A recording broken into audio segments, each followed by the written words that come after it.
Hey, I'm Britton. And I'm Spenser. Since 2011, Buckethead has released 303 albums in his Pikes series, and we're going to listen to them. 3 at a time. This is Getting Head.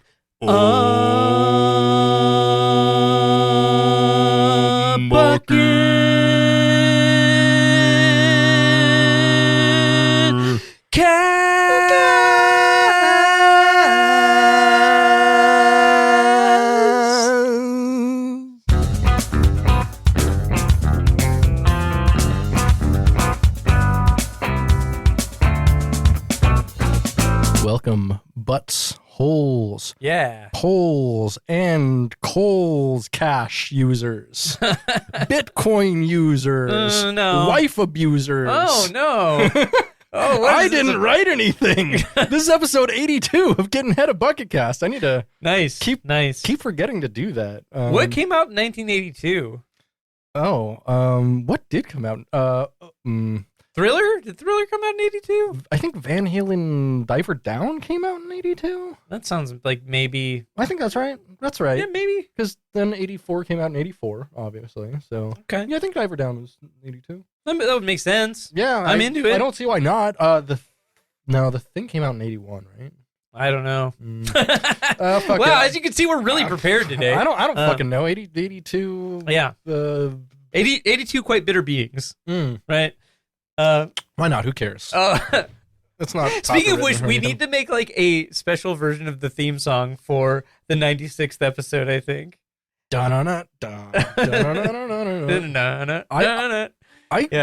learned how to play that a few months ago. Yeah. I could pick that. It's an easy riff, but it's a cool riff. It's a great riff. It's a great riff. I love that riff. Yeah, we love anything Bam Margera tangential. We're big Bam fans. Yes. So Britt, it's the 82nd episode of Getting Head of Bucketcast. We're here again in the bucket zone, talking about the head and also the bucket. Indeed. So what's going on in your head and maybe perhaps your bucket? Before we get to that, Patreon update! Hey! This week on the Patreon, if you're a subscribing member, you can treat yourself to Heathcliff episode 4. Oh, that was one of my favorite recent convos. It's very funny. Yeah, we talk entirely about ham and meat. Mm-hmm. With me, a vegan. Yeah. Which is never really brought up. I guess maybe once. Yeah, but I think we kind of passed. So it's not important. It's not really. It's really not important to the conversation. So. Yeah, and you don't want to be that vegan either. No, I definitely do not. No, I'm not that one. Also, coming up by the time this drops, we've got the April Gettin New Music Cast where we review 7 more albums. And if you're watching to the stream, we just did that. It was very fun. Yeah, we talked about 7 new releases. We got some great 6 good albums and one. Big old stinky and turd. one album by Red Hot Chili Peppers. So it means the same synonym, basically. Yes. Yeah. That one was a bit of an adventure. 70 minutes of something. 73 minutes. 1 hour and 13 minutes. Yeah. Yep. And finally, big shout out to Dan Morrison, Ian Killia, and Dylan Lance, our $5 tier secret coop subscribers. The boys. And, thank you to all the people in the $2 tier. We won't mention you because you don't pay us to do that. But we appreciate you anyway. That's true. Indeed. But I mean, you could basically pay us to say anything that you wanted. Like if you were to send me $15 and ask me to read something, I would say sure. Yeah. Probably. Make sure if you're going to send something for Spenser to read, make sure it's something that Elon Musk would allow on Twitter. So just the N-word repeating 30 times.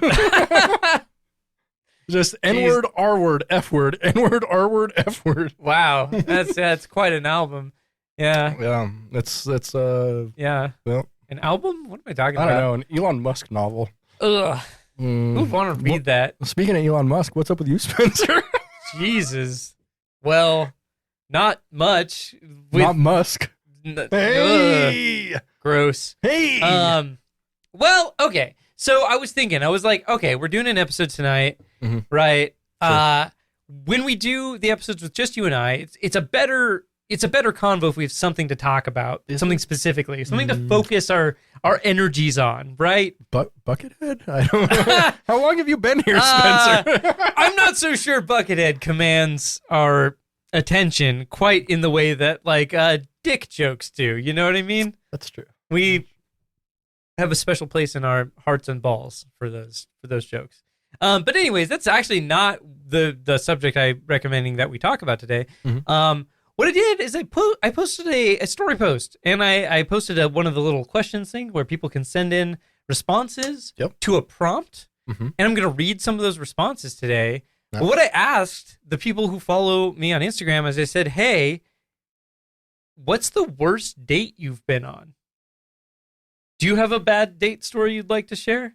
I've already shared it on this. Yeah, you program. have. The first time I tried cocaine, tried to do a devil's triangle, and the other guy who was like a complete stranger who we decided to do it with just ended up projectile vomiting all over us.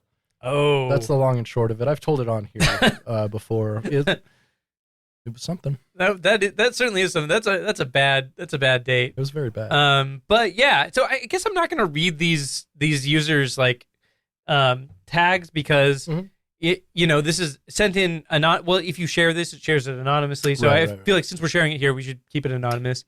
Date anon. Yes, date anon. Exactly. Where we date one, we date all. Yes.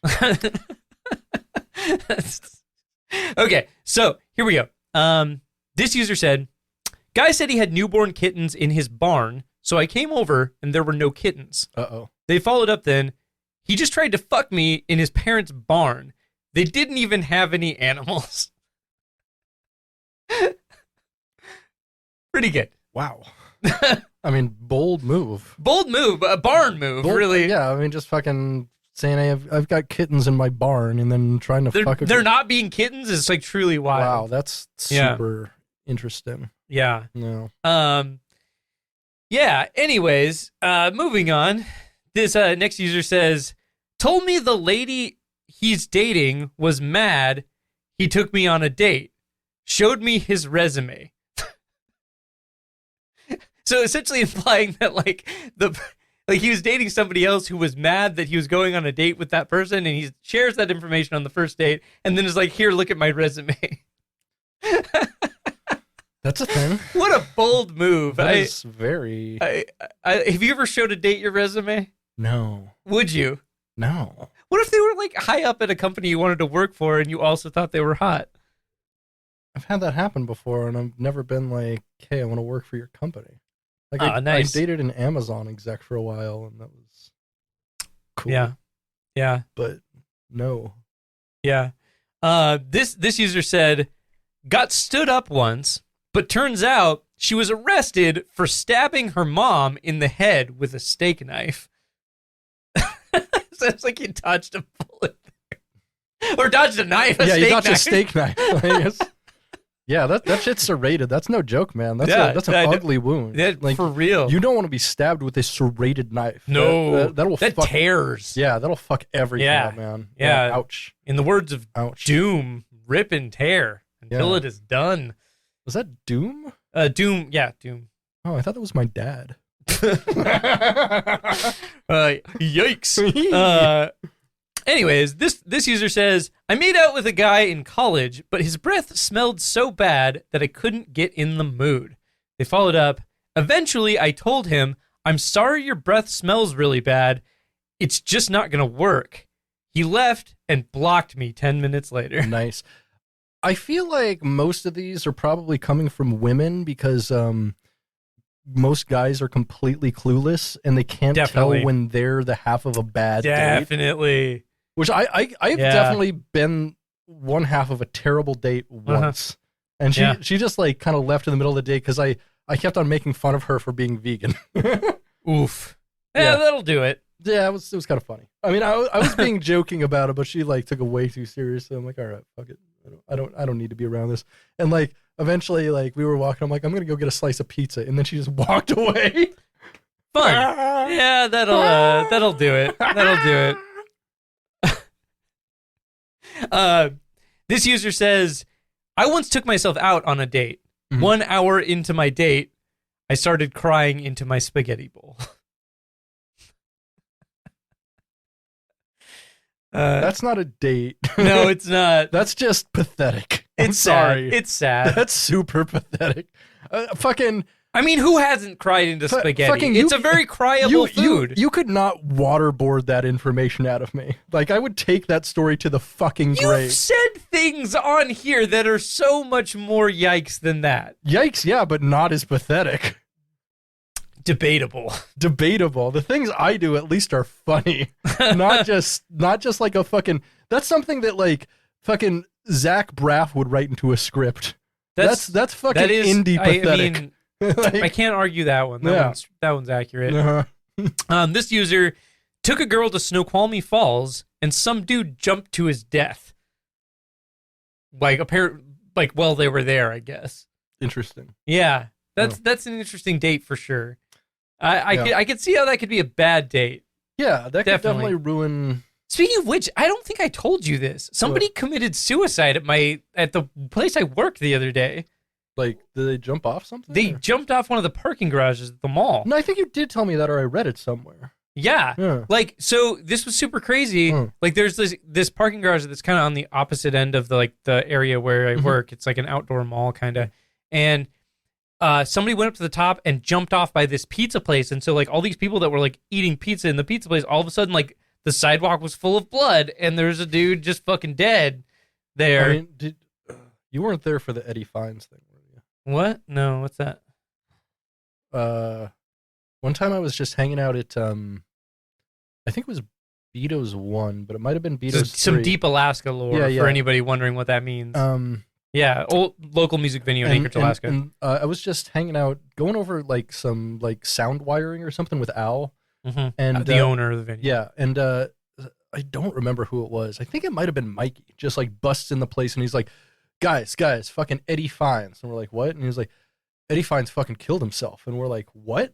And they're like, he jumped off the fucking Snow Goose. And so me and Al ran there, and like the fucking ambulance. I remember you telling me about this. The ambulance had just gotten there, and like, although they'd put him in a body bag and like got him in the thing, there was still like his fucking brains were all over the place and shit.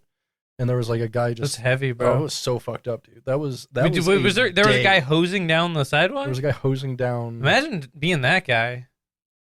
I don't want to. Yeah. Like, that was so fucked. I wonder what that guy jerks off to. I mean, he needs some extreme. He needs. I bet he jerks off to the Jimmy Ripper Claus stuff. Oh fuck!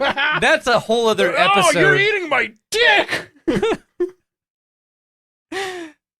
Yeah, I loved that. Sorry, Jimmy Screamerclawz. Screamerclawz. There you go. Yeah, totally. Dude came back to my place, shit in my bed in his sleep, and blamed it on my cats. That's a real Amber Heard right there. Topical. You can't blame that on a cat. Cat poop is so much different. It's very different. Like, it's entirely different kind of feces. Like, you can't make that happen. That's no. Why wouldn't you try to do that? It's an embarrassing situation, yeah, but wouldn't you just be like, holy shit, I'm so sorry. Let's fix this. Right? Like, what? Why would you just double down on like, no, it wasn't me? I would leave before anything. I couldn't face that level of shame. It's like when the fake pee fell out of your pants, fell out of your butt crack. Shut up. That was the best. That was a great story. Shut up. What episode did you tell that story on? I don't fucking know. A recent episode. It's really good. Look it up. It's great. Okay, whatever. Moving on. He took me to Wendy's. Then he had phone sex with a girl in the bathroom. How did you know about the phone sex is what I'm wondering. It's a good question, but also, like, why not Arby's? They got way better restrooms. They got a hose. They do. They got a hose there. They got a hose in case you get filthy. Yeah. This user says their worst date is, quote, me and my right hand, Aphex Twin, 3:12 p.m., Reddit. That really paints a picture, bro. I think we've all been there. I think that's more pathetic than crying in spaghetti. I would agree. I think that's more shameful. Surprisingly, this was not sent in by past guest Andrew.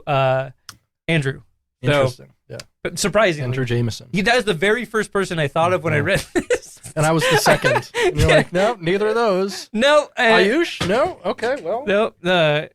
Aphex Twin 312 PM Reddit, Woof. Here we go. My friend set me up on a blind date to see Batman versus Superman when it came out. Woof. And it was not fun. And yeah. Which part? The date or the movie? Because both. There you go. Well, you can't have a good conversation with somebody about that movie unless you both equally hate the movie, which you should, because that movie's terrible. Yeah. But yeah, that makes sense. It makes sense that would be a bad date. Have you seen that one? No, I've seen like cuts of it, and I'm like, no, that's not for me. It's fucking miserably bad. The only modern DC film I've seen past like the Nolan Batman trilogy is Justice League, not the Snyder cut, which was... Snyder cut is much better. The original cut is... It is terrible. Terrible. It's really so bad. Really bad.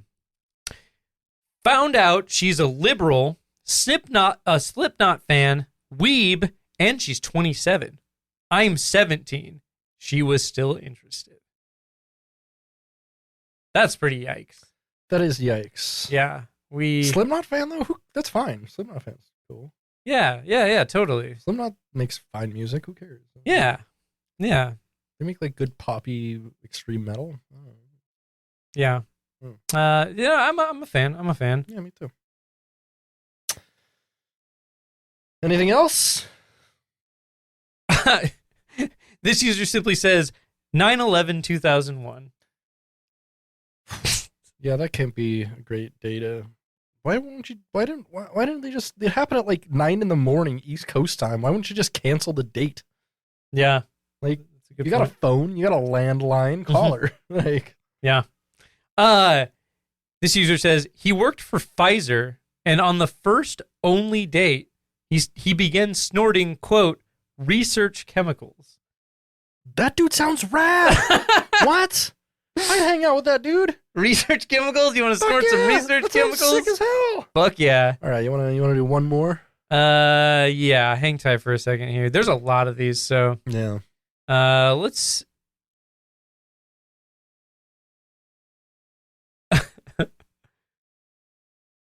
Okay. All right. One more. Mm-hmm. This user says, I almost went on a date with this guy. He sent me a photo of his, quote, cool bedroom that I guess he thought I'd end up in. He had Walking Dead bedsheets and wallpaper. And he had a life-sized Rick Grimes face on his pillow. I don't know who Rick Grimes is. Do you? Yeah, he's one of the characters from... Actually, is that Rick? I think that's Rick from Rick and Morty, isn't it? No, that's Rick Sanchez. You're right. So Rick Grimes is the guy from Walking Dead. Oh, he's okay. Like the guy with the beard, I think. Yeah, Who was also in... He was in one of the most... God, was it a Metal Gear Solid game or something like that? Or he was in like a recent like big AAA game. So, sorry, one more. Uh-huh. This person says, not a date, but one of my exes suggested Rick and Morty cosplay in the bedroom. This is my pickle, Rick. This is my pickle, Rick. So I'm not gonna lie to you. I was very heavily considering today doing a very nice prank for you. Because at the place I usually go and buy beer before I come here, they also sell like pipes and stuff. They're actually really reasonably priced. And they had not one, they had not two, they had not three, they had not four, they had not five, but they had a whole half dozen. Of course they different did. Rick and Morty bongs. And a Rick and Morty dab rig as well. Oh my including God. one that's just a giant Rick Sanchez. Like his my face. God. And it's How only much was only that? like $55 and I'm like, don't buy it. That's a waste of money. No, buy it. That is the dumbest thing I've ever heard. I want that so bad. Exactly. At the same time, it's so a thing I'd buy for you just to fuck with you. I'd be like, cool, thanks, Britt. And you'd be like, now I have to keep this you'd around. laugh at it for a while and then like begin to hate it, but then love it again. Like I feel like I'd be like getting poked by the hair, like, and then I'd be like, God damn it, this fucking Rick Sanchez bong. And as a joke, I just like fill it with pickle juice, and they're like, you just took a pickle hit. Bro, I would take a pickle hit. Yeah, I would take a pickle hit. A big old briny bong hit. Yeah, big old briny bong hit. I love that. Britt. Yeah. Speaking of things I love, is it time for goth news? I think it is time for goth news. Beneath the really big moon, it's goth news. Goth news, goth news for cool dudes. This week in goth news, Whippy Goth Weekend happened last weekend in North Yorkshire, England, for the first time since the pandemic started. The festival began in 1994 and has grown to be a premier goth event in England. Okay. So congratulations. Nice. In goth obituaries this week, German electronic music pioneer Klaus Schulz has passed away. Legend in the scene. At the age of 74. Absolute legend. Yeah. Klaus was a member of Tangerine Dream for their first album, Electric Meditation, in 1970, playing only drums and percussion. After that, he went solo and embarked on his own remarkable electronic music career. Yep. In 1971, he released his first solo record, Irrlicht, which was a recording of an organ and orchestra filtered beyond recognition. Although it contained no synths like early electronic music, it was considered a pioneering album in the genre for its use of achieving noise through various filtering methods. Nice. Klaus was also a brief member of the supergroup Go, which featured Steve Winwood, Stormu Yamashita, Michael Shreve, and Al Di Meola. Holy fucking shit. They released 2 albums. What? And I would highly recommend them. They fuck hard. I have not listened to that, It's and like, I have to. It's super that sounds great. Cool, like fusion prog. It's Definitely. so good, dude. Klaus worked right up until his passing, with his final musical credit being the only song on the recent Dune soundtrack not written by Hans Zimmer. Interesting. Wow. Yeah, that was really recent. Yeah, very recent. We love an electronic music pioneer. Rest peacefully and stay dead, goth brother. Rock and roll. And finally in goth news, goth and pizza patriarch Papa John Schnatter tore into NFL Commissioner Roger Goodell this week on the show Fearless with Jason Whitlock. In the interview, Schnatter explained how his position as the CEO of the official pizza of the NFL leveraged him more power than one might think. Wow. Okay. According to Schnatter, at one time, Dallas Cowboys owner Jerry Jones and Washington Commanders owner Dan Snyder approached him and asked him to help take down what might be the most powerful man in American sports. According to Schnatter, quote, "They called me and said, 'You need to take this guy out. You're the #1 sponsor of the league as far as notoriety and acceptance and association.'" Anheuser-Busch is actually the #1 sponsor of the league. Those are all qualifiers. Yeah. Everybody loves you. They love Peyton. Speaking of Peyton Manning, we hate Goodell, they said. Schnatter was not immediately available for comment, as according to his Instagram account, he went to a Kenny Chesney concert this week. Oh, wow. Schnatter stepped down as CEO of Papa John's in 2018 after he blamed declining sales on football players, protesting the treatment of black people in America, causing their stock to fall 30%. He then used the N-word during a conference call. Goth news for cool dudes. Whoopity-doo! What's new with you, Spenser? Okay, so something happened to me this week that actually really sucked. Sunday morning, so today is Thursday. Sunday morning, I woke up at 6:30 a.m. Wake up with the most extreme pain I have ever felt in my life coming out of my shoulder and my neck specifically, and it was the worst. So it turns out I had a nerve spasm in my neck. Ow. That lasted. It's still going on, but it's much better now than it was before. For all of Sunday and Monday, I could barely move. I was in extreme, excruciating pain all day, both of those days. Yeah. It was absolutely miserable and crazy. So like Sunday morning, I got on my like insurance website and I was like, okay, can I just like talk to somebody over the phone? And they can give me the pills I need to fix this. Sure. So I did a virtual doctor's visit and I was like, hey, my body, there's pain. And the guy was like, oh yeah, sounds like a muscle spasm / like nerve spasm. That sucks. Well, you can either get muscle relaxers or just wait it out. And I was like, cool. And he was like, I can't give you muscle relaxers over the phone. You got to go in if you want those. That sucks. And I was like, okay, cool. So I didn't. And Sunday was miserable, dude. Yeah, you it was have the gone worst. In and gotten muscle so relaxers, what I did on Monday, I went in and got muscle relaxers. So I went into like an urgent care place. I was like, look, this is what's going on. I talked to a doctor already. Yeah. I have this fucking spasm shit. It's hard to walk around and do anything. I need pills to help me. They're like, absolutely. Actually, the doctor guy was British, and so he's like, absolutely, I got you, mate. Oh, I like and that. then something like that, and then he got me the pills, and it was good.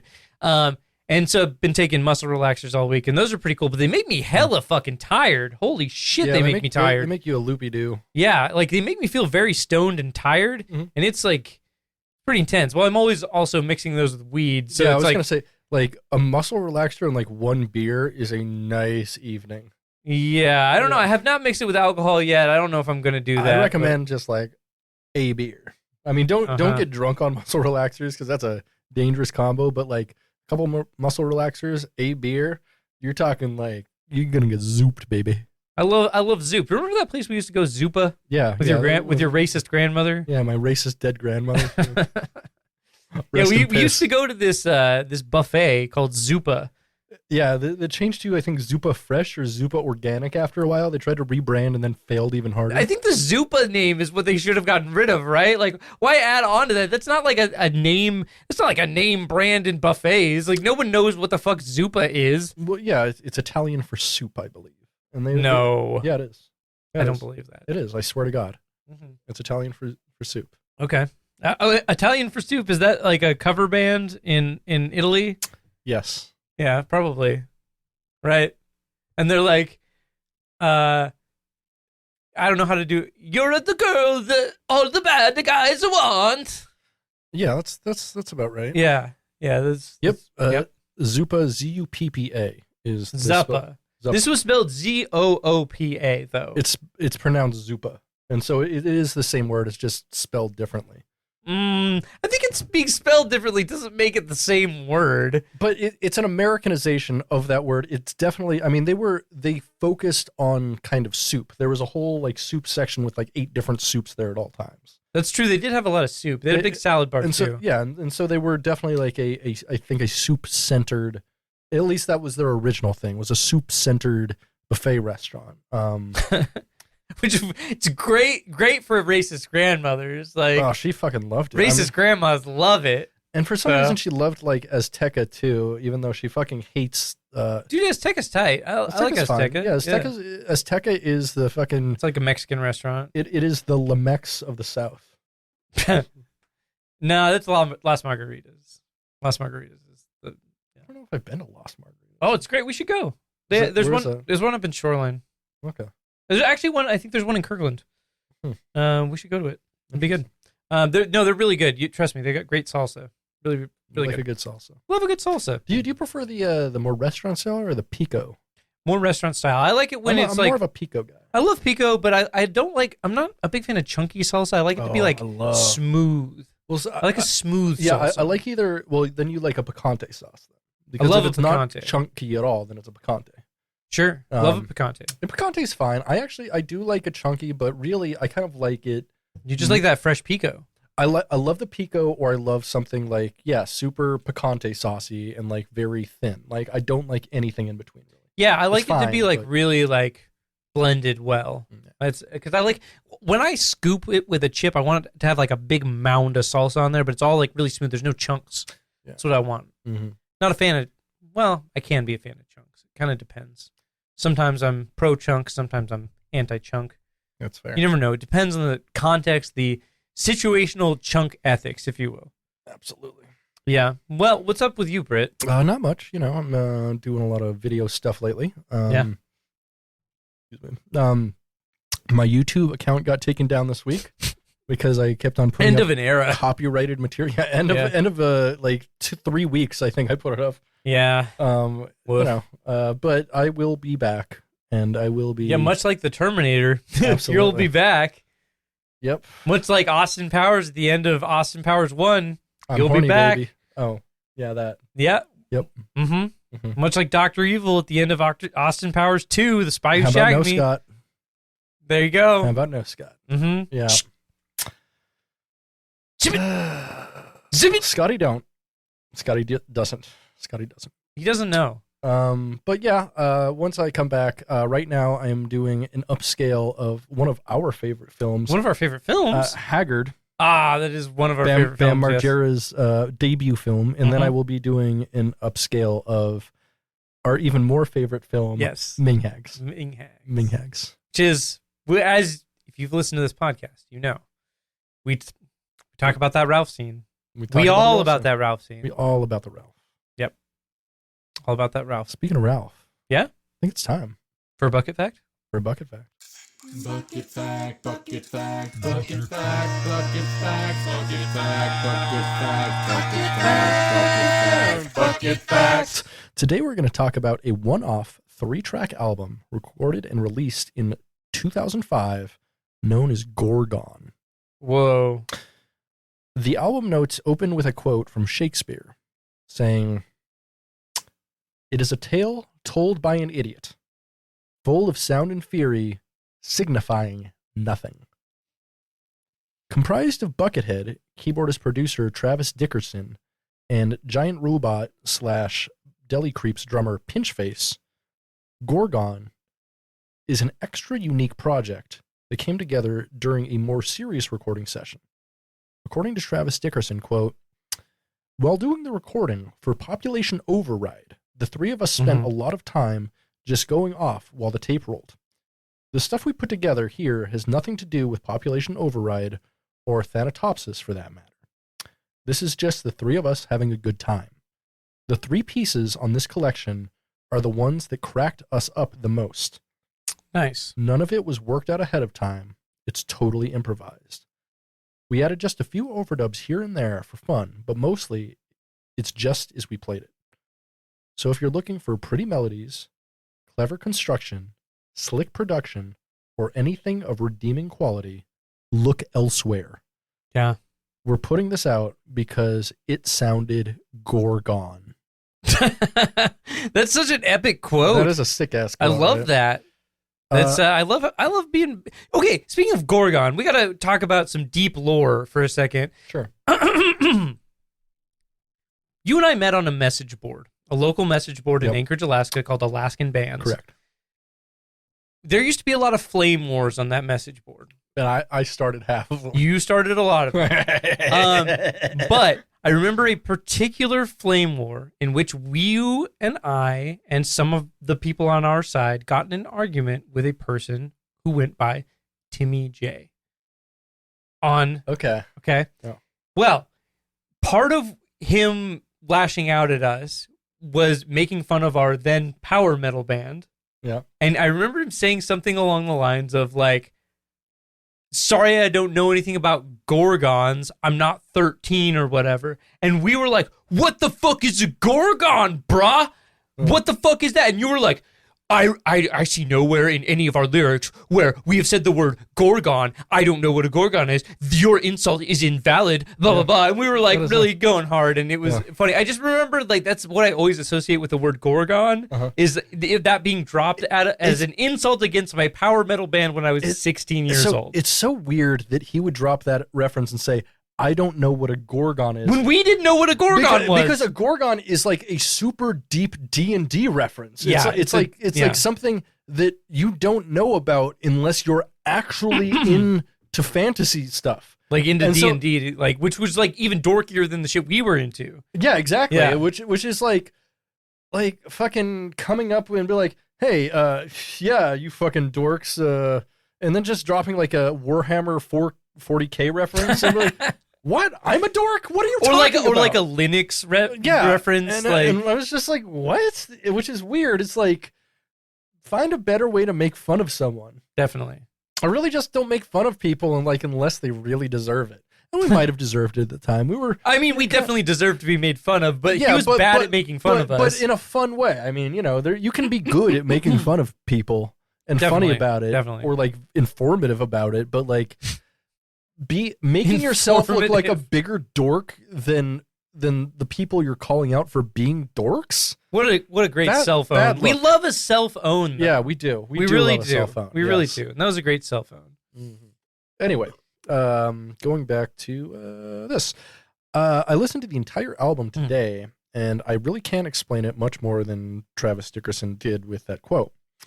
It's a series of weird, fun jams, all longer than 9 minutes, with weird and clever guitar and organ parts over some sick drum grooves. It's some pretty cool stuff, but definitely not for everybody. But if you're into wild, free jams, check this out. Love it. It's pretty cool. Bucket Facts. We listen to 3 Pie this week. 3 more Pikes. Three more. Pike 244, 245, and 246. Out Orbit, Space Viking, and Nettle, respectively. Look at that. Mm-hmm. We're just like cranking them out. We're cranking that Soulja Boy to Buckethead. We are cranking that hog, baby. Yeah. We're cranking that old hogs. Cranking with Robin Williams and no, I'm thinking. Wait, am I thinking old dogs? Old dogs and wild hogs. I always conflate them, right? Yeah. Monster hogs too. I do. Yeah. Well, I mean, anytime I think of monster hogs, Tim Allen comes to mind. Oh yeah. Hogs. Oh, I'm about to come. I bet he does that. Gross. Anyways, Pike 244. Out Orbit released on January 11th, 2017, 19 days after Santa's Toy and the very first Pike of 2017. Santa's Toy Workshop was the name. Pike of 2017? First Pike of 2017. Wow, he did like barely anything in 2016 then, huh? No, he did a bunch. We talked about it. He did like 30 some albums. Oh, okay. I'm confused. I'm sorry. I thought we finished 2015 last week. No. Last week we finished 2016. Got it. Okay. And 2017 is about as prolific as 2016. I think he has 29 albums this year. Damn, that's a lot. I think the previous year he had like 36. Nice. And then after that, it really at the same time really scales down. Sorry. 36 at the same time. 36 Crazy Fists. Yeah, 36 Crazy Fists, obviously. Precisely. Edit this to make it make sense. No. So, Out Orbit, definitely my favorite album this week. It's sick. It's really good. This is a shredding Pike. It's really good. It's super shredding. It's got a lot of diversity. Yeah. It's not quite as frantic as something like previous Pike Attic Garden. Yeah. But it is probably closer to something like Roller Coaster Track Repair, and where it's like super diverse. It's not like manic though. Yeah. It's really like heavy and cool, and there's a lot of like sludgy metal heavy stuff, and then there's like funky jammy stuff. It's like but it's all like weird, and it's got a nice mix to it. Except for one song, song 2, which is the longest song in the album, To Infinity and Beyond. Dedicated to Craig Sager. Craig Sager was a sports reporter for a bunch of different channels. Yep. And I assume Buckethead was a fan of his because he reported basketball for a long time. Makes sense. But it's just kind of regular Bucketheady alt metal with a lot of melodic guitar stuff. And so it doesn't really interest me, but tracks 1, 3, and 4, killer. Nice. I would agree. Yeah, I think that this is a really solid album. It's also my favorite one this week. I anytime I come across a particularly shredding and like cool Pike that I like, I always put like little fire emojis next to him. This was definitely one that I did that with. Also something we should mention is the justification of the 13 cents in the top left corner of the Pike still has not changed. It feels closer to where it was. It feels maybe closer, but it's still not centered like it always was. Huh. Yeah. So I don't know about that. That's correct. Yeah, it's a little weird.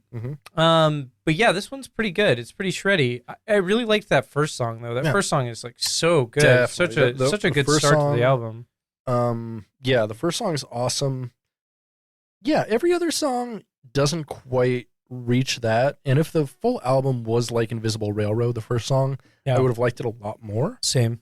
But it's still pretty good. The last song, Assortments, it's pretty traditional and very focused. It's like a melodic blues flavored alt metal song, which is very standard for Bucket. And so I wasn't huge on that, but track 1 especially, and track 3 is pretty good too. Agreed. There's a lot of there's a fucking cello part in track 3. And right after the cellos happen, really... he goes into like funk, and it's like I'm like, whoa, what the fuck? And yeah, it's a mile a minute, super interesting, not quite manic, but definitely ADHD. I'd say that's probably accurate. Yeah, definitely. Yeah, but this was a damn good album. I'd recommend this bike. Me too. Yeah. What combo, like fast food combo meal is this? So this is better than average, but not something insanely good. So this is gonna be like you know what this is? This is Jack in the Box. After 9 p.m. they have this thing called the Midnight Munchies Meal. Meals that go on sale between I think like 9 p.m. and like 4 a.m. or something. Okay. And they're definitely geared towards stoners. They're $6 for a sandwich, and the sandwiches they have are wild. Like one of them is like a fucking just like a chicken sandwich with tater tots on top of it. Oh wow.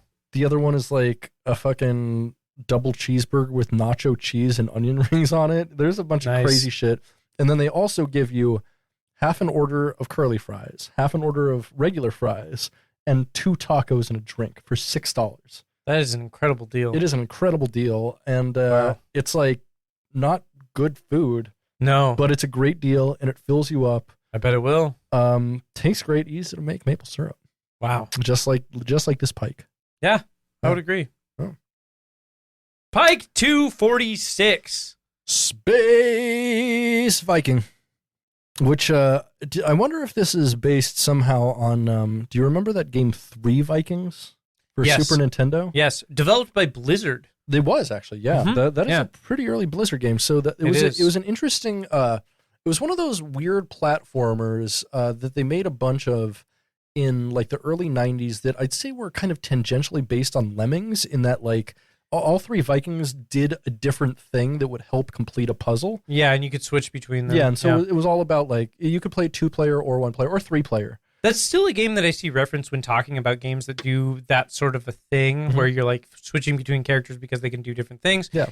Funnily enough, Lego games now do a lot of that. They do a lot of that. You're right. Funnily enough, there is an Ed, and Eddie game for the Game Boy Advance that is essentially just Lost Vikings. Interesting. But you're switching between the 3 Eds. Was it Lost Vikings or 3 Vikings? I thought it was Lost Vikings. I thought it was 3 Vikings. I don't know. We got to check this out real quick. All right, do it. And I also, we made a mistake there. Sorry, I typo. It's Pike 245. Yes. Space Viking. My apologies. Oh, yeah, it is the Lost Vikings. Yeah. Interesting. Yeah. But you mean you're correct in what the game is. Yeah, and it is 3 Vikings for certain. Definitely. And yeah, that game kind of set that template. There's another more recent game called Trine, Trine, that does that sort of thing very well. I think they have a lot of puzzles that are like physics based, but using different characters that can affect physics in different ways. It's those are interesting games. Interesting. Yeah. So track 1 on here, by far the longest track, almost 2/3 of the album. Yep. Space Viking. To Bernie Worrell, the greatest music maker of all. Bernie Worrell died like a few weeks before this was cut. Yep. Friend of Buckethead. But yeah, and band member of Buckethead in at least 3 bands. Yeah, I mean, R.I.P. One of the greatest to ever do it. Definitely, I'd say one of 2 people most responsible for modern funk music, without a doubt in my mind. Other being George Clinton? Bootsy Collins, baby. All right. George Clinton is a band leader, and he's got an interesting vision, but without those 2 guys, nothing would have happened, literally. I agree. Like, I don't think Parliament or Funkadelic would have ever reached any of the heights they would have without those 2 guys, and also Eddie Hazel. Eddie Hazel on guitar for Funkadelic was incredible. Yeah, incredible. It's true. Big moves. Money moves. Indeed. Yeah. R.I.P. Bernie Worrell. Oh yeah. Was it Bernie Worrell or Worrell? I've heard Worrell mostly, but I don't know. It's kind of the same. But yeah, track 1 about 20 minutes long. It's just a big emotive tribute song, which is Buckethead shines doing that. You know, he does. It reminds me a big a lot, melodic guitar solo. Yeah, reminded me a lot of Pikes 65, "Hold Me Forever," which is the one he did for his mom after she passed. It's a similar vibe. Yeah. Yeah, and it's really good. It's like a very melodic. It's more of like a melodic lead than like a melodic solo. Definitely. But it's very emotive and it's very pretty. Mm-hmm. Yeah, it also is very long. It's 21 minutes long. Yeah, very long, but good if you're into that type of thing. If you like the sadder, melancholy Buckethead, this is a good one to listen to. It's not my favorite type of Buckethead, but I can listen to it. You know. Mm-hmm. After that, track 2, "Listen Well," is kind of a soft percussive rock song with clean guitar for the entire time. Mm-hmm. There's a really cool part where he just plays bass. Yeah, I did notice that part. The bass on this one was particularly a little bit more. Mm-hmm. In general, just a really nice mellow track. Yeah. And then track 3 is just kind of an alt metal song, very standard Buckethead. Song's called "Ever." Mm-hmm. Starts off clean, builds, ends. You know, as it does. Yeah, very standard. It was very Bucket. traditional, like melodic Buckethead guitar solo. Yeah, I didn't love the last track. I liked the first 2 tracks a good bit. Third track was underwhelming. Well, the first 2 tracks, the majority of the album. Very true. The first 2 tracks is like 25 minutes of the album. So it's a slightly above average Pike, I'd say. Yeah. Altogether. Yeah, not as strong as the previous one. Definitely not. But still strong. Still good. Still good, yeah. Above average. Didn't love the whole thing, but, you know, if you're into the slower, more melodic Buckethead, go for it. It's a Pike for you. Definitely. Hell yeah. Hell yeah. Next Pike. No. What do you have? You're going to ask me a question. We're going to do it. Oh, okay. Lay it on me, bro. What you got? What is the Space Viking doing on this album? Masturbating. I mean, that's not something they talk about very much with the Vikings, but I'm sure they did masturbate. I'm sure they did, right? And they probably were all angry about it or something. I don't know. You think do you think Vikings had a problem with cum getting in their beards and they having difficulty getting it out? I don't think so. So the Vikings are known as one of the first cultures that was into regular bathing and hygiene. Truly not one of the first cultures. One of these first cultures where it was ubiquitous and not part of a class culture.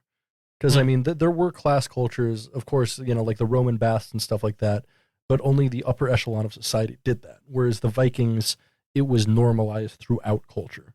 And they're known as one of the first cultures to make hygiene and weekly or even daily hygiene ubiquitous among their culture, which is super interesting. The Vikings bathed almost daily, which is not something anyone at that time did.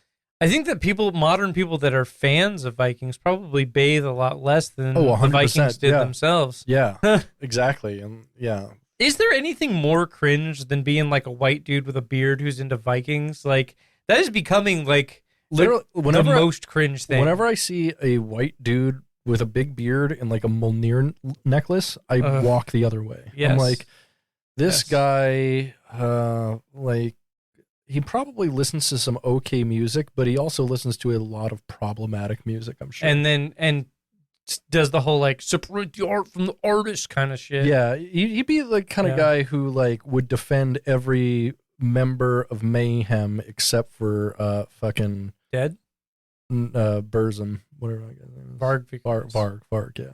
Because Varg's the most out bad person in Mayhem.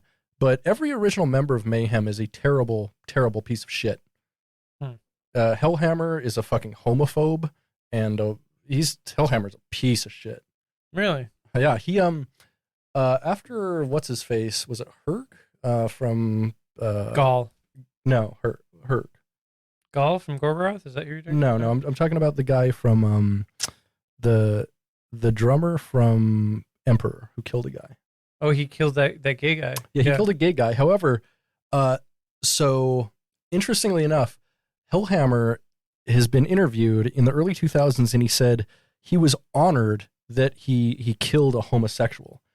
Now, the guy, I think his name is Herg, who actually killed him, went and came out after that, after he got out of prison, is like, I'm not a homophobe, and I don't believe in homophobia. I did not kill this person because they were gay. I just wanted to kill somebody, which I think is super interesting, right? Which I'm like, God. What? And so I'm very confused about that, dude. But at the same time, it makes Hellhammer look like a giant piece of shit. Yeah, because he's like, definitely. I'm going to place my own meaning on this murder and justify it with homophobia, which is fucked up. That's fucked up, yeah. We hate to see it. So fuck Mayhem. Fuck Mayhem. That's all. Just fuck Mayhem. Okay. Don't give them your money. It's not worth it. They're bad people. Sure. Speaking of bad people, Pike 246, Nettle. Yeah? How's this speaking of bad people? What do you got? Well, bad people use Nettle and drink Nettle tea. Oh, that's true. Yeah. Honestly, Nettle tea is dog shit. Tastes if you terrible. drink Nettle tea, I'm like, what? Why? Bro, I worked at a tea place, and people would come in and buy Nettles, and those people were always like the fucking most. It tastes like plants. They were the most stinky raw hippies I've ever encountered. Oh like, God, just raw hippies, yoga hose, just. It's like drinking Nettle tea is like drinking a glass full of grass and rosemary. It's disgusting. It's like there's no redeeming quality to Nettle tea. It apparently is. It's really good for like your urinary tract health or something. Right. There are some like medicinal things in there. Like it's definitely like good for you to drink it, but it's not like there's so many better things like marshmallow root and licorice root and stuff like that you can put in tea that like are good for you entirely. Turmeric. Stuff like that. Turmeric's nice. Yeah. Love me some turmeric. Fucking, oh God. Nettle tea sucks, though. Sure. Don't drink that shit. Do you think this is about Nettle tea? You think this album's about Nettle tea? I hope not. The title track, Nettle, is a speed metal thrasher, though. It is. There's some pretty sick 80s metal riffs on this album. Yeah, this whole album is all pretty much just like 80s metal in some form or another. Like some of it's like alty, but a lot of it's like new wave of British heavy metal, like track 3 Storms. Yeah, but there's like barely any guitar solos in this as well, which is interesting. Yeah, but it's like big arena chords and stuff like that. It's 7 individual songs, but almost sounds like one long song. There are a few breaks in it, but like I'd lot of the songs run into each other. The last 2 are very distinct from the rest of it, but everything else blends pretty well together. I would say the drum programming to me felt above average on this. It was, especially like track 6, Open Ancient, had a killer like staccato shred part that I would say is tangential, if you will. There's a YouTube commenter that said that as well. I didn't screenshot that. Tangential, if you will. We understand. Tangential. We get it. D-J-E-N-T-O. We get it. Tangential. Gentile. Yes. Yeah, it's a pretty great album. Very metal for the most part. There's a lot of like blues and alt metal influences here and there, but for the most part, it's just like shreddy metal. It's a lot of speed metal, and it's a good album. It's definitely number 2 for me this week. It's pretty cool if you're into riffs. Yeah, it's a riff album. It's a riff fest, riff factory even. Yeah. Oh yeah, it's riff tracks, baby. I'm always confused on the MST3K lore. Mm-hmm. Like, I know there were 2 main hosts, but like, and I've seen a lot of episodes of both, but it's not clear enough in my head to determine who's who exactly. Okay, I don't know. So most of the original guys ended up going to riff tracks. And then there's the later guys went to Cinematic Titanic for the most part. Right. And so I definitely prefer riff tracks. They're much funnier. We watched the riff tracks of Twilight together a long time ago. Yeah, which was really fun. That was really funny. One of my favorite jokes of all time is in that. Yeah. I think I might have told this on the podcast before, but I'm going to say it anyway. I'm looking at you like you would know. Remember everything I say, Britt. But like in that, there's a scene early on in the film. This is my only exposure to Twilight, by the way, is just the riff tracks of the first Twilight film. There's a scene early in the film where it shows the girl Bella. Yep. Bella. Where she's like in a classroom, right? And it shows this establishing shot of her in the classroom, and one of the dudes on the commentary is just like, "Welcome to remedial creationism." That's just a fucking beautiful joke. Yeah, that's we'd love to see it. Yeah. What bad film is this, Britt? And bad can mean a lot of different things. What like bad but enjoyable film is this?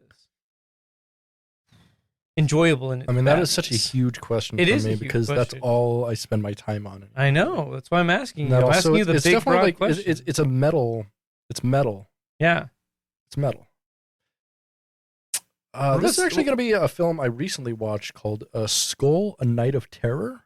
Oh my God, that sounds awesome. Also known as Don't Turn Out the Lights, which is about a serial killer escapes from like a prison transport, right? Okay. And the serial killer's thing is he finds families and then he kills the father and then lives with the children and wife and pretends he's the dad and then he eventually kills them. Okay. Now I feel bad for laughing. No, it's amazing. It is a crazy fucking film. I'll put it up on my server in the next couple days. I would highly recommend it to anybody. Nice. It's a Canadian film. It's impossible to find. So if you want a copy, hit me up. Amazing. Here for it. That rocks. Hell yeah. Well, oh my God, Britt, we listened to 3 Pikes and we got through them so fast. Yeah. It's going to be the shortest episode of Bucketcast ever. Dude, no, it's not. We've already been going for 50 minutes, dude. We didn't start at 7. We started at 7:30. Oh, right. It's 8:22. Yeah. I don't know what It's been a pretty long episode already. Don't talk at me about time. I don't know what time is. Would you say you have no time? No time. No time. In your mind. In your mind. In your mind. That's a joke for no one. That's a joke for us. We'll do a special episode. I think it's time. I think we need to finally do it. Would you be kind enough to accompany me on a journey? Yes. Where to? The Bucket Boy. Statements from the Bucket Boy. Bucket Boy.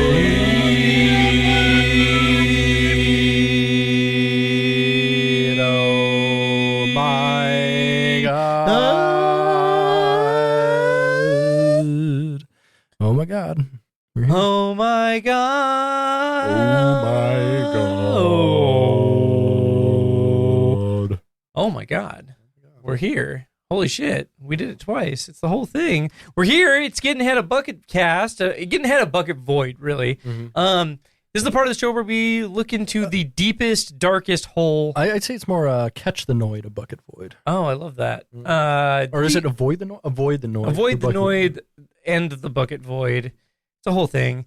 It's a part where we look into the smelly ass of YouTube and pluck out a few choice nuggets to take a quick little gander at. Never describe anything like that again, please. I mean, I'm just going off of like our background here, which is the Arby's bathroom covered in shit.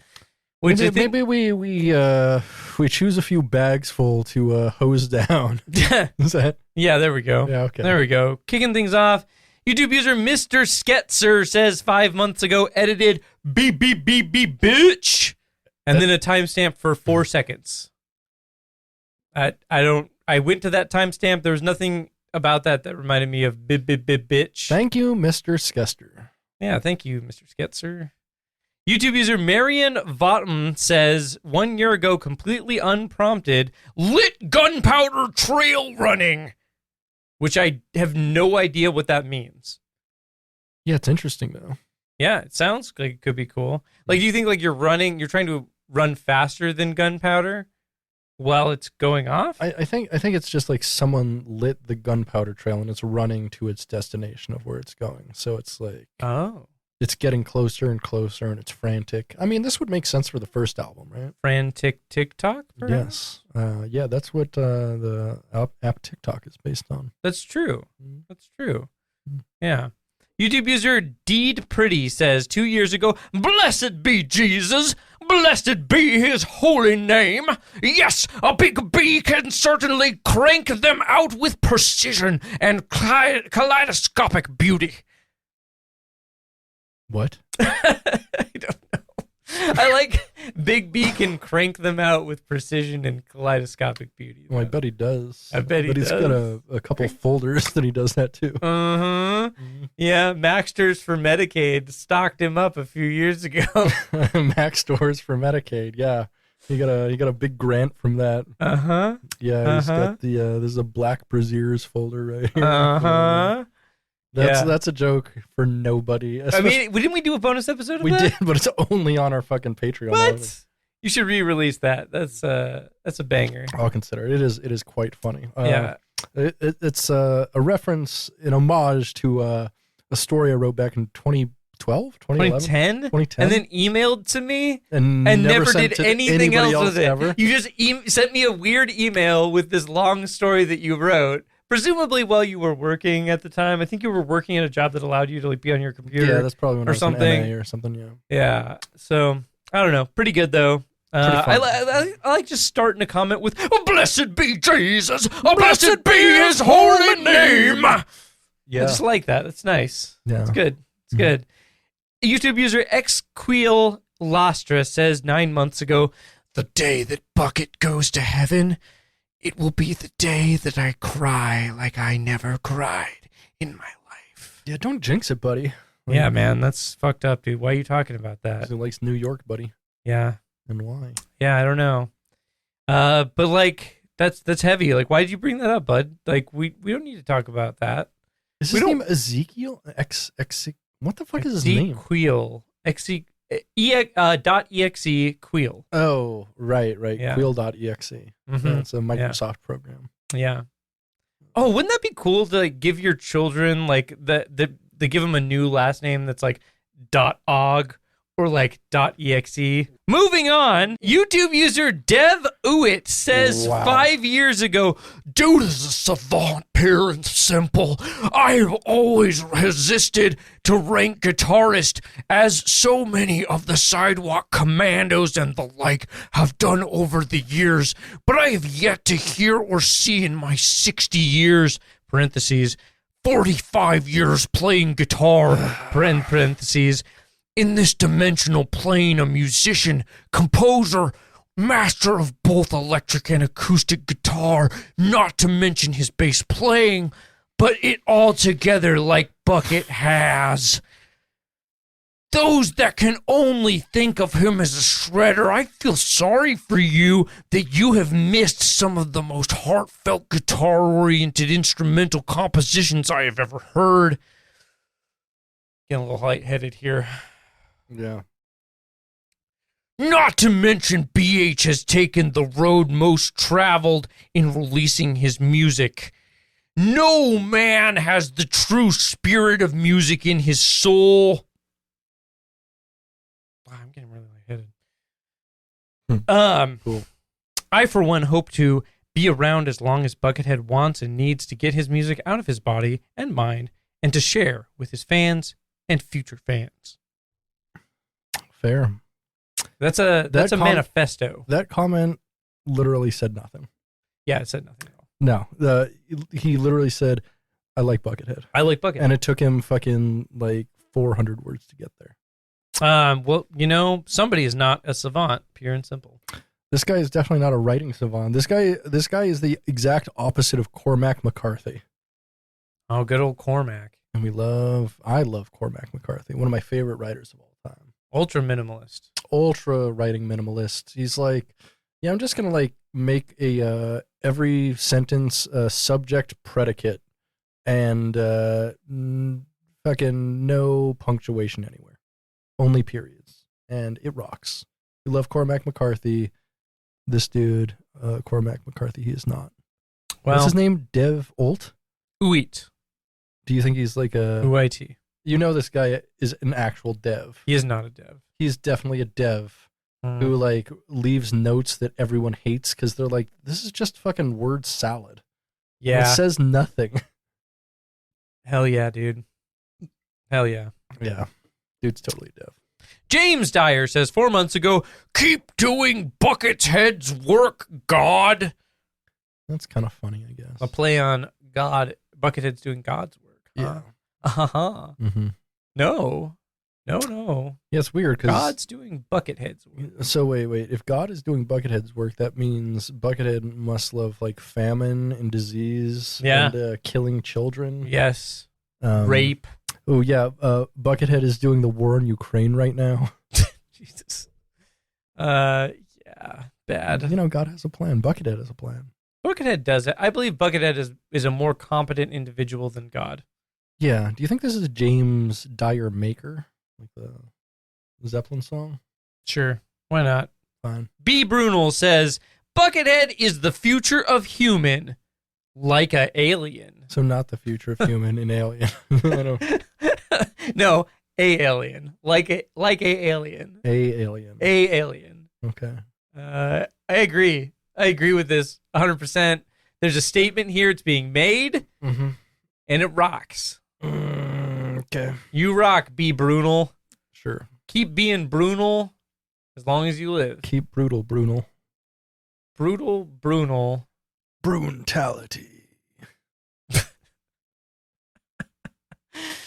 YouTube user Isaiah Rascon says, Buckethead land plus Donald Trump minus Buckethead for president. I'm not sure what that means. What the fuck? I don't know. What? Yeah. Moving on. The political ones are always something that tickle my fancy because it's like usually like you kind of get an idea what they're going for. This guy though is like, what? Yeah. Why? What are you talking about? Are you pro or anti Donald Trump? I mean, you're pro Buckethead. I get that. I think he wants like Trump and Buckethead to run on a double ticket. Oh no! Like imagine that. Oh no!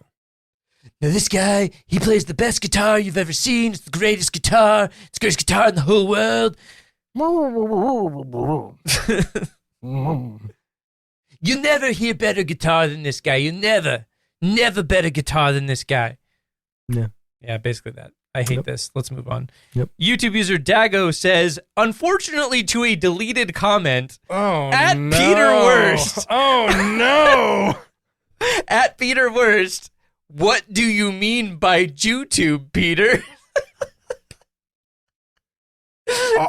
Oddly enough, in all of my time going through YouTube, I don't think I've ever seen anyone call it Jewtube, which is actually surprising to me because there's a lot of weird bigots all over YouTube. Oh, yeah, there is. Have you ever seen Jewtube?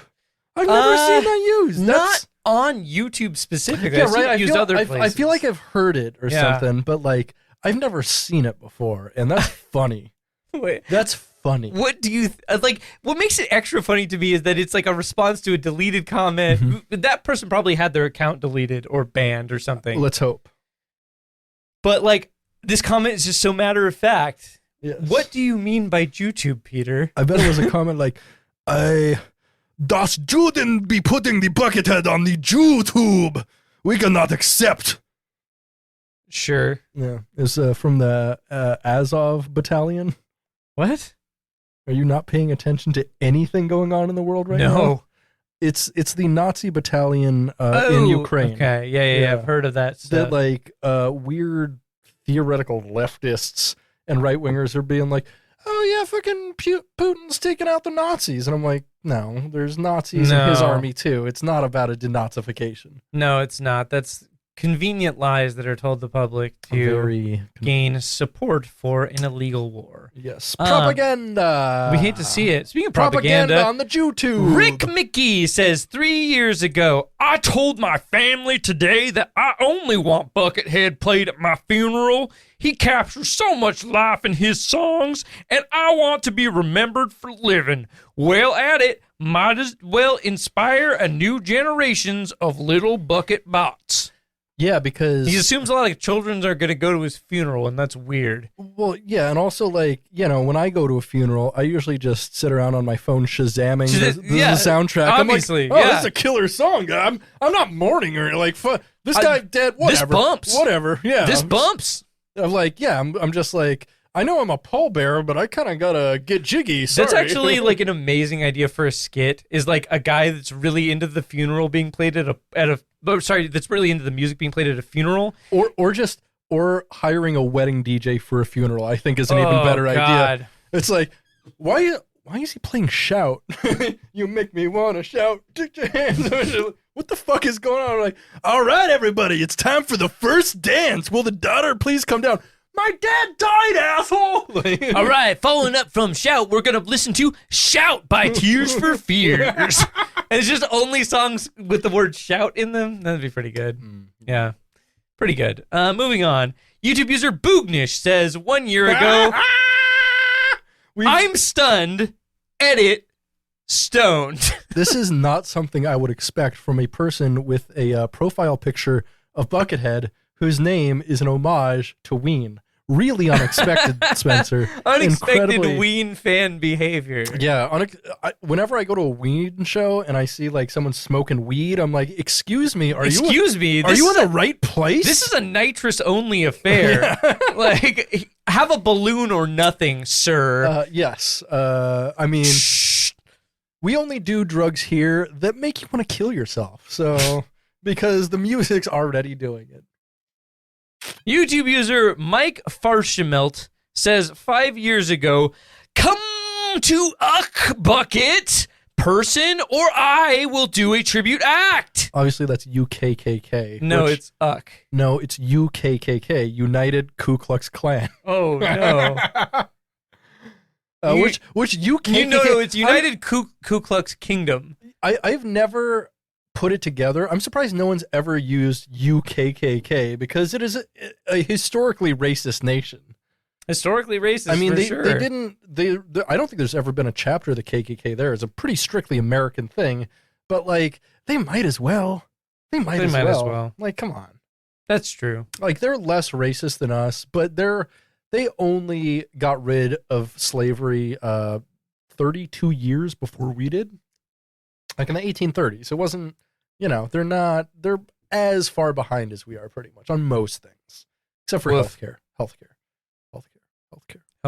NHS, healthcare. Healthcare's got the biggest dick.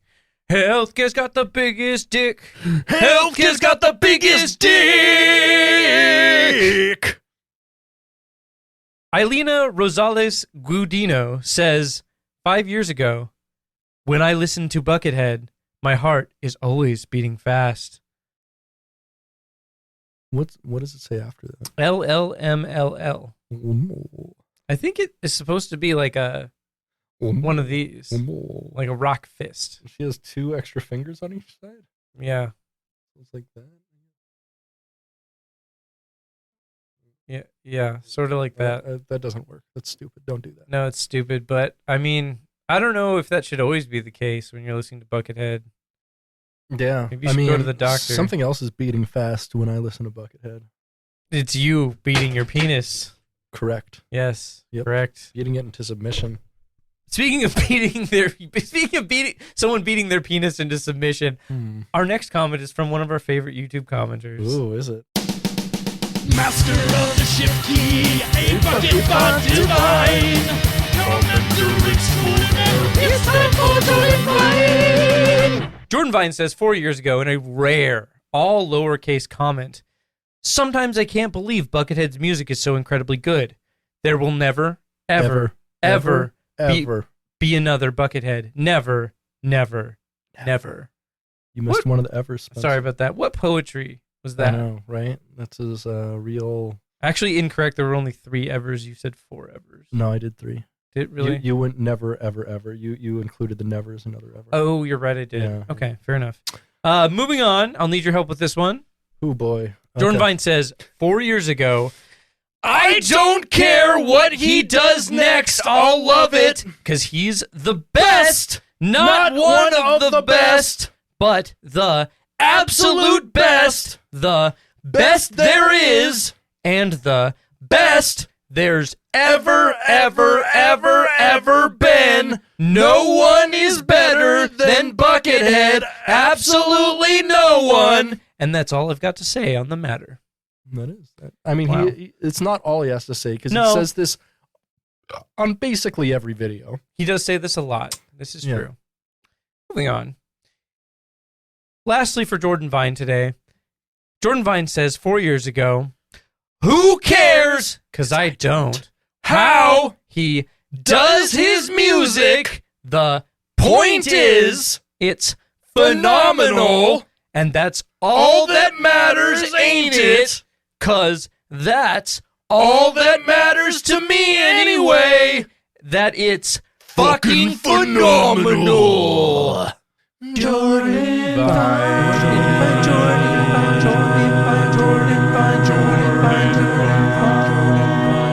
Oh my God. Okay, so we're gonna wrap this up here pretty soon. YouTube user RC Swiss Made says 1 year ago, Buckethead is not from this world. Where we go one, we go all. YouTube user RC Swiss Made says again on another comment simply, where we go one, we go all. Now, this is the first time I think he's just straight up Q posted without Just straight up Q. Yeah, this is the without first any time. Buckethead. Yeah. I mean, so he's obviously getting desperate and weird. And I mean, this is 1 year ago, well after Q stopped posting. So Q stopped posting. I In want to say 2020, yeah. the December of 2020 or Yeah, something. I think it was December 4th of 2020. Something like that sounds about right. And so he made this probably like 6 months after Q stopped posting entirely. But he was still one of those boys. Mm-hmm. Still one of those Q and honors. Q actually still does post because he's fucking running for Congress in Arizona or something. What's the guy's name? Ron something? Yeah. Yeah. Not Josh Zombeck. No, for sure. that would be crazy. I mean, given the lyrics on fucking Watchtower's album, I might not be totally surprised. But Yeah. Hate to see it. Lastly, but certainly not least, we have a statement from the Britain Void. Statements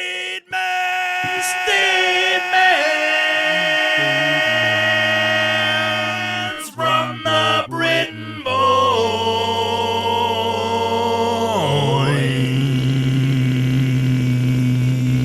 Why is it so long?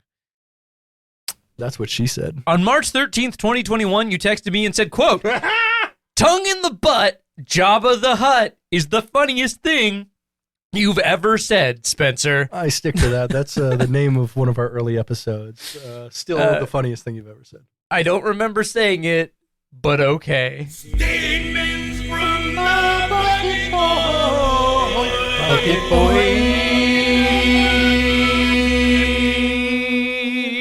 Oh my God! Now it's recommendation time. Yeah, big recommendation time. I would recommend a movie that I just upscaled and is no longer available on the internet because my YouTube account has been suspended. 1998's The Catcher. So the synopsis of this film is a young kid beats to death his abusive father with a baseball bat in a baseball ring. Baseball ring? Sorry, a baseball diamond. Okay.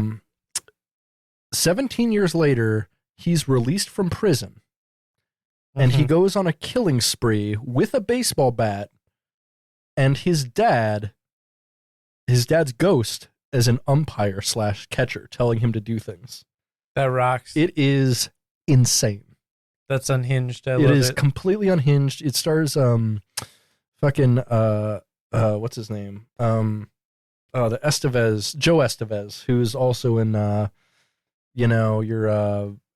cinema at the cinema, Decker, all of basically all of Tim Heidecker's most recent stuff. Yeah.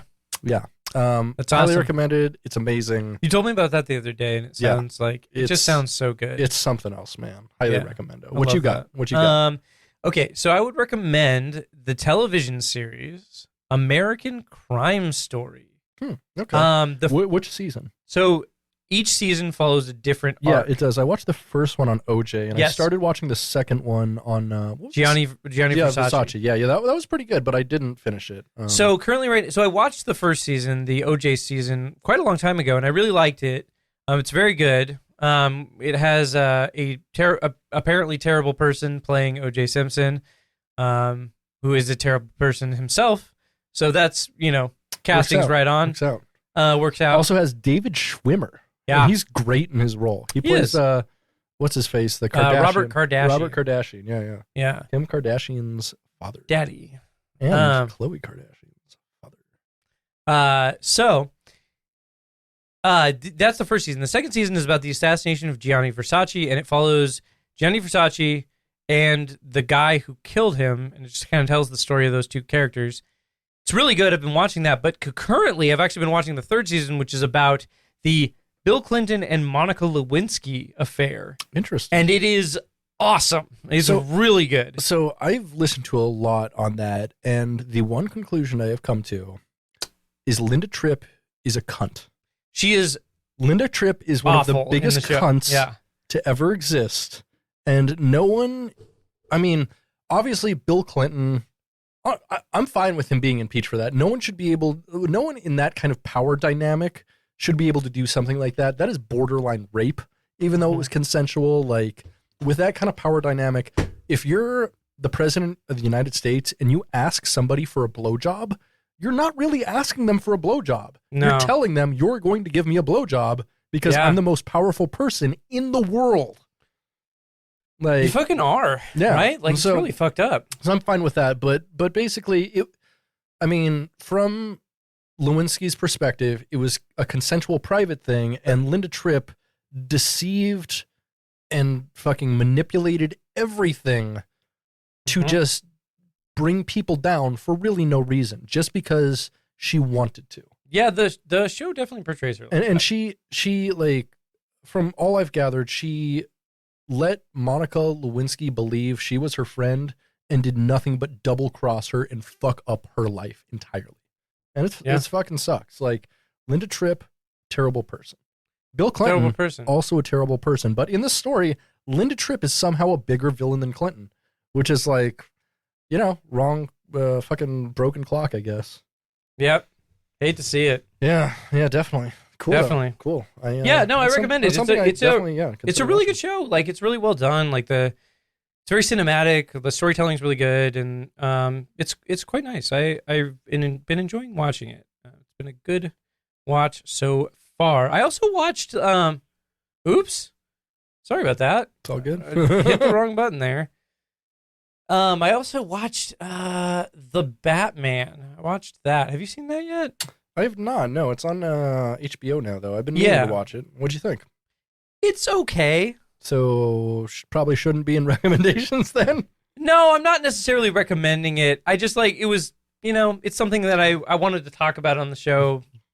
Could have talked about it earlier. Yeah, probably better for the what's going on part of the show. Probably. If you're not recommending it. Yeah. But it's okay. I would say you could get the same effect as watching the movie by listening to that Nirvana song that's in the movie a bunch. So one thing I've heard is that in the movie, the Riddler talks exactly like Jordan Vine does. That is correct. Yeah. So he does. He talks just like Jordan Vine, like very varying levels of screaming. He'll be like talking like this and then like this. Yeah. And it's very he talks like Jordan Vine. And I actually started laughing during some of the Riddler scenes. They're trying to portray him as very scary and evil. But it came across to me as kind of funny and in an incel kind of way, because he's kind of an incel too. Yeah, Paul Dano does have that energy. Paul Dano has this weird energy about him. Also, I think he's a great actor. You don't see his face until the end of the movie. Interesting. Okay. Yeah, he's in a mask for most of the movie. Okay. but Paul Dano, his energy, the way he moves, the way he reacts to things, is always to me been very weird guy. Weezer? Yeah. Huh? Weezer? Weezer guy? Weird guy. So a Weezer guy. Sure. Why? No, not quite a Weezer guy. Weezer guys are forever alone. Yeah, he's definitely more of a Tool guy, I think. Oh, you think? Yeah. Watching the movie, he definitely seemed like they try to spin him as this Alex Jones interested-esque person. Like, what kind of music do you think Alex Jones listens to? Fucking like Bruce Hornsby. Fucking like Grateful he Dead ass. He doesn't fucking. know. Yeah, he does. Bruce Hornsby's way too cool for him. Not Bruce Hornsby. I think he listens to Bruce Hornsby. No, he listens to like more metal and shit. He listens to like old Metallica and dumb shit like that. No, he does not. He so does. He listens to aggressive shit. Bruce Hornsby is not nearly aggressive enough for that man. I think that he barely has a taste in music, and what he likes is like the classic rock radio station. I could see maybe some Grateful Dead, but not solo Bruce. You know what? Not solo. You know Hornsby, what music baby. Alex Jones likes, buddy? What? Steely Dan. Don't you dare, motherfucker. I will crucify you on a cross of Dan. I will drown you in a sea of cum. I will see you burn on a pyre of Steely Dan's Katie lied. Wow.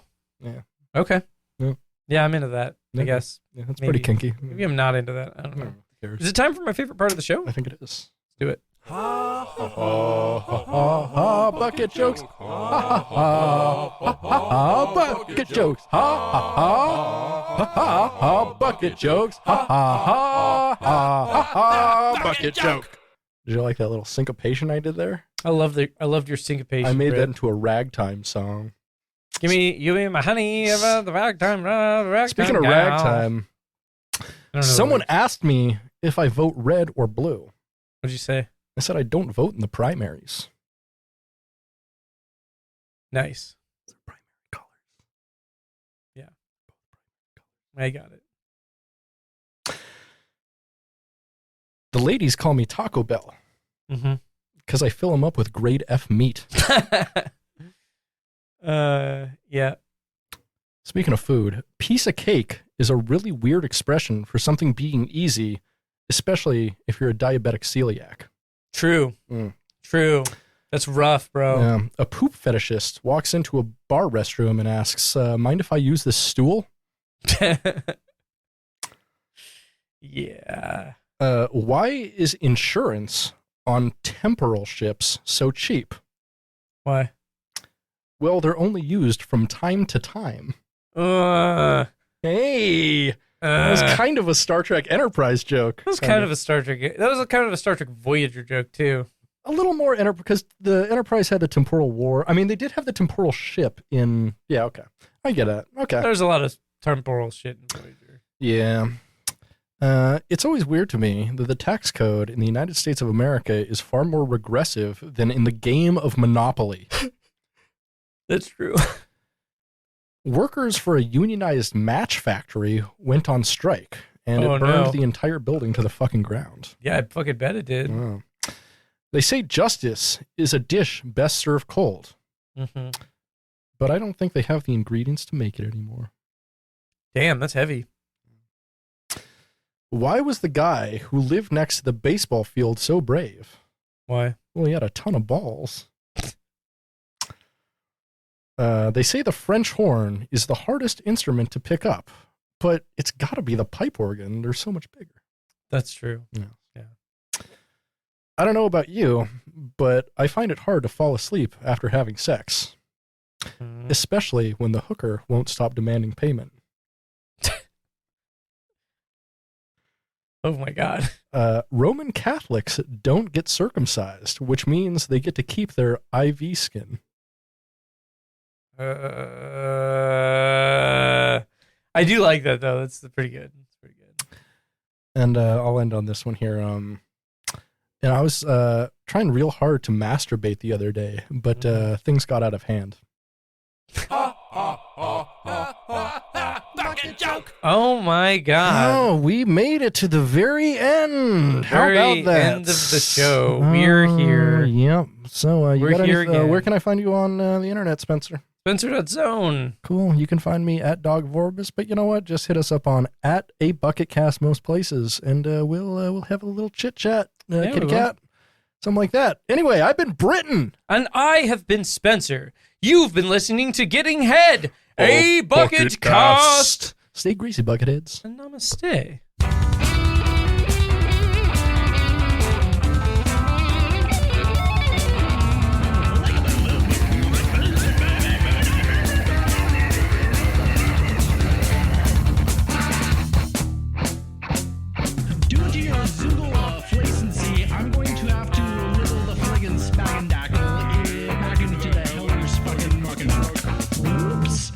Oh boy, we made it through the entirety of our regular episode.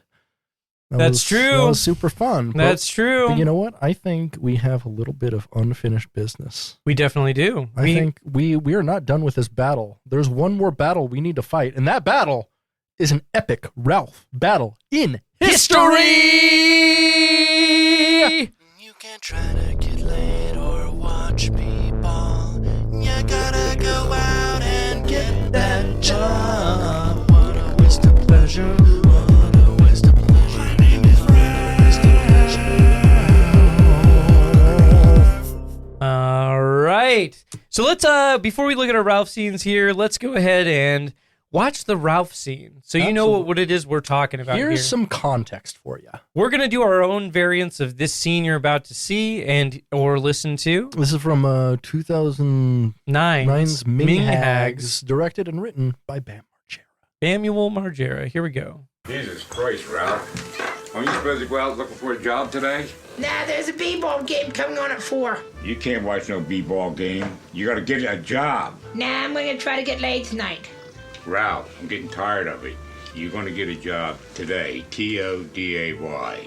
This is muffed up. I'm taking a day off. Back in the war, we kill sissies like you. I'd like to shoot you, stupid. You couldn't hit the side of a barn. If we were in the jungle, I'd slice your throat. And this isn't the jungle. My cat will save me. I can't believe that I had sex to even make you. Sex makes people? What a waste of pleasure. My name is Ralph. Your forehead makes a good target.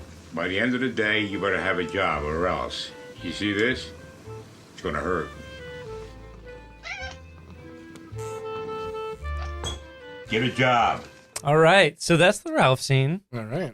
So we've got 2 Ralph scenes. I assume yours is in that shared note. Yeah, I will always just put it in that. What do we want to do first? It's totally up to you. We've got one about Peter Steele and Chino Moreno. Uh-huh. And the other one, which I wrote, I totally forgot. Oh, it's about Sid and Marty Krofft and McDonald's marketing management. Oh my God. These both sound great. Very deep. Rock, paper, scissors. All right.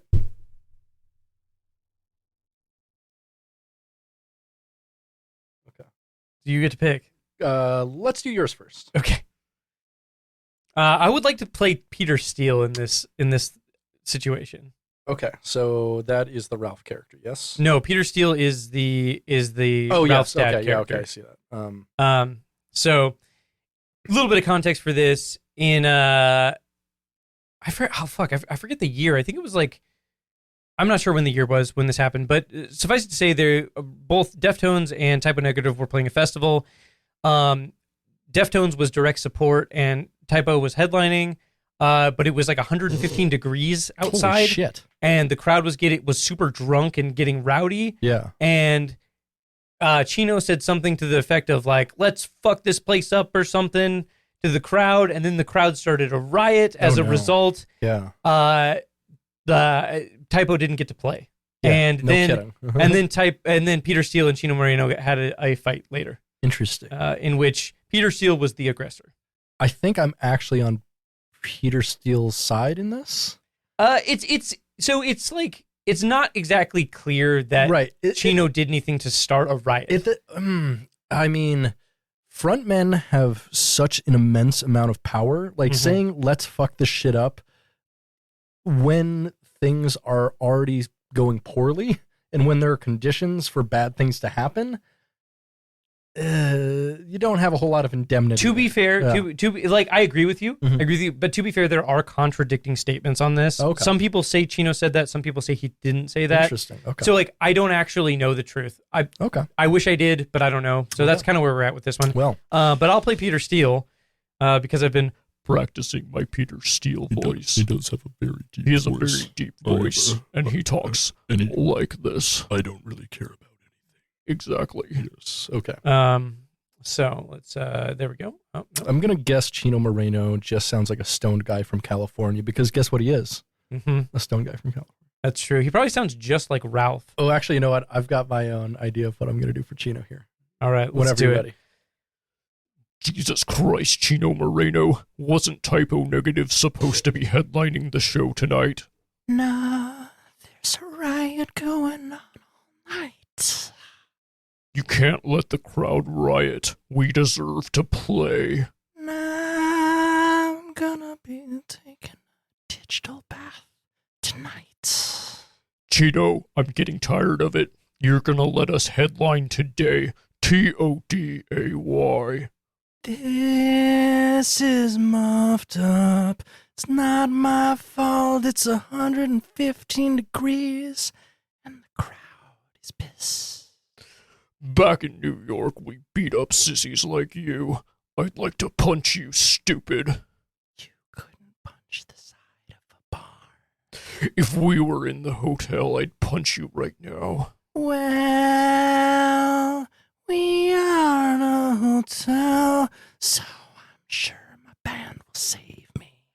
I can't believe your music is even hornier than ours. You guys are horny too. What a waste of pleasure. My name is Chino! Your forehead makes a good target for my fist. By the end of the day, you better get us on stage or else. You see this? It's gonna hurt. Fuck it, you're getting punched. Hell yeah. Hell yeah. That was great. All right. Okay, so for your scene, can I play Ralph? Or you want me to play McDonald's? I'd actually prefer you play McDonald's for this, if you wouldn't mind. Well, that sounds good. Let's do it. I've been kind of practicing a stoner Ralph for this one. I love it. I'm here for it. Jesus, Sid and Marty Krofft, don't you want to make an ad campaign for McDonald's today? Hey, man, yeah, we'll have all the characters ready to go by 4. Oh, wait, never mind. The ad campaign has been canceled. Whoa, wait, man, what happened? We're trying to get paid tonight. They got tired of it, Kraft Bros. So I'm going to start my own campaign today. Wait, sorry, what? I'm confused. No, you got it. Okay, I'm just going to redo that. Yeah. They got tired of it, Kraft Bros. So I'm doing my own ad campaign today. Today. Man, this is muffed up. Why did you hire so many of our former employees, man? Back in marketing school, we'd bully stoners like you. See this contract? We're going forward with the ad campaign. Man, you couldn't advertise a barn. Back in my other marketing firm, we wouldn't have asked you to use our intellectual property. You see this commercial? It's ours now. Would you mind rereading that one? The way you read it made it not make sense. Back in my other marketing firm, we wouldn't have asked you to use your intellectual property. You see this commercial? It's ours now. But we're not in your other marketing firm, man. The civil courts will save us. I can't believe I even hired you to do this campaign. You hired us? What a waste of cannabis. Our names are Krofft. Your visual style makes for a good McDonald land. Don't take us to court or else. See these lawyers? They're gonna bleed you dry. Meow, man. HR puffin stuff! Hell yeah. Hell yeah. That was a tough one. Yeah, the initially the courts settled. So weird ending to the Sid and Marty Krofft story. So Sid and Marty Krofft in 1969, McDonald's reached out to them, asked them to do an ad campaign. And then out of nowhere, they dropped the ad campaign. However, started the McDonald's Land ad campaign in which like all of the characters were oversized puppets, just like HR Puffin stuff at the time. And so Sid and Marty Krofft were like, what the fuck? So they sued him in civil court and they won. But the judge said initially, like, you shouldn't take into account how much money McDonald's made off of this, but the amount of value they extracted from Sid and Marty Krofft, which I think is fucking bullshit. That's fucking bullshit. Yeah, basically they're saying, yeah, your intellectual property was stolen, but instead of like figuring out how much money McDonald's made off of it and giving them all of that money, figure out instead how much money Sid and Marty Krofft could have made if they did the ad campaign, which is so after the fact because they were initially contracted to do the ad campaign. And so initially, the jury under that direction only gave them $70,000. Bruh. And yeah, Sid and Marty Krofft and McDonald's both appealed it. So it went back to court. And the second judge is like, yeah, the first judge like saying that was totally wrong. Take into account how much money McDonald's made. And the jury awarded them $1 million and $70,000. So they gave them $1 million more for that, which I think is. There's that. I mean, and this was back in 1972, which was a lot of fucking money. That's probably like $10 million today, which is easy. Yeah, which is about an ad campaign's worth of money. So sure, which is fair. But for a company like that, yeah, absolutely. Totally fascinating story. Wild. Highly recommend watching anything Sid and Marty Krofft. They did some weird shit, and it's wonderful. Stoned shit. Some stoned ass shit. Some LSD ass shit. Fucking A, dude. Hell yeah. We love that. Ass shit. Speaking of ass shit, fuck you. Yeah. This is the end of the show. You know what? Fucking poke holes in your life vest. Fucking like condoms? Yeah, or that. Yeah, poke holes in your condoms. No, don't do that. Just poke holes in everything, baby. All right. Yeah. Poke holes in the patriarchy. Hell yeah. Fuck you. Bye.